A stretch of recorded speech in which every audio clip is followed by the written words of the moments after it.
চিল্লা ফরেন চিল্লা মস্তুরা বুনিয়াদি কাম সমস্ত এটাই হল কি ইয়াকিন বনাবলে আজি একিনো কবির কেন আমি এবার তো পুরো খালি হয়ে গেছি মানে মানক আজি মুসলমানক নামাজ পড়িব কব লাগে কিয় মুসলমান নাজান নামাজ পড়িব লাগে নামাজ পড়া ফরজে আইন সব মুসলমান জানে কোথায় মুসলমান নামাজ সব পড়ে কারণ একিনোর কম আর একিন বনিব দাওয়াতর দ্বারা একিন বনিব ভাই দাওয়াতর দ্বারা জীবন দাওয়াত দিন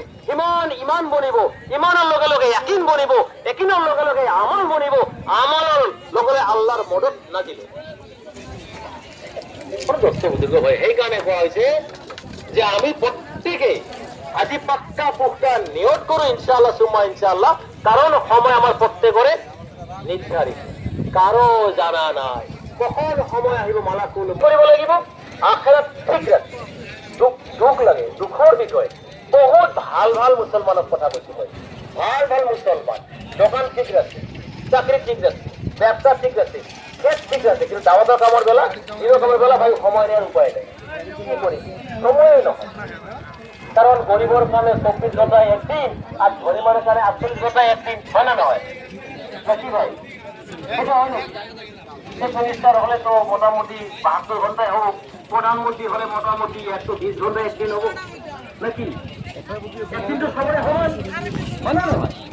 যদি 24 ঘন্টায় একদিন হয় সবার কারণে আমার সময় কেউ নাই কেউ সময় নেই সময় না থাকে সময় না থাকার কারণটা কি হবে না থাকার কারণ কি দুনিয়ার মহব্বত দুনিয়ার লজ্জত দুনিয়ার উপর একদিন জমে গেছে সেখানে আমার সময় নেই হাতে যদি মোর 60 বছর হয়েছে 180টা তিন ছেলে দুনিয়ার অনেক গুছিয়ে গিয়েছে মাত্র একটা তিন ছিল আল্লাহর কারণে জেন্দিগি বনোয়ার কারণে আখেরাত বনোয়ার কারণে শান্তি থাকার কারণে দুনিয়া আখেরাত বনোয়ার কারণে মানুষ কি যে ভাবে 120 দিন বাপরে বাপ আল্লাহ পাকে আমাকে দিছে সেখানে গনিমত এখানে আমানত হয় এই সময় সঠিকভাবে ইউটিলাইজ কৰিব লাগিব ব্যবহার কৰিব লাগিব আমি কোন ব্যবহার কৰি আছো চাব লাগিব দেখিব লাগিব কারণ এই সময় গুচি গলে